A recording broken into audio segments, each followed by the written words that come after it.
अरे बहू क्या सोच में खड़ी है तू? अरे मम्मी जी, आज ना एक बात मन में खटक रही है। अरे कौन सी बात बहू? पड़ोस में मम्मी जी जो सामने वाली बहू है ना, वो बहुत रो रही थी। क्यों बहू?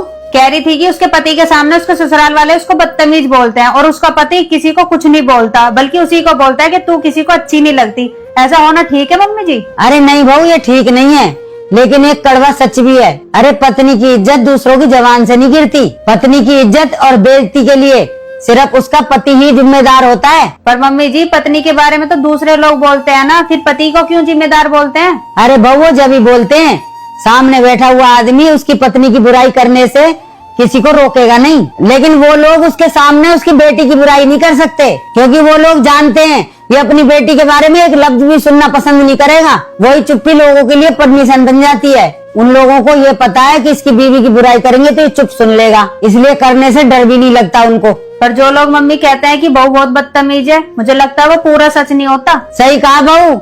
रिश्तेदारों को किसी भी बहू को बदतमीज साबित करना तब आसान होता है जब उसका पति उसके साथ खड़ा होना छोड़ देता है, और जहाँ पति पत्नी के पक्ष में बोलना शुरू कर देता है, वहाँ पड़ोसी रिश्तेदार सब अपनी हद में रहना सीख जाते हैं। सही कह रही हो मम्मी जी, पत्नी का अपमान पति की चुप्पी से शुरू होता है।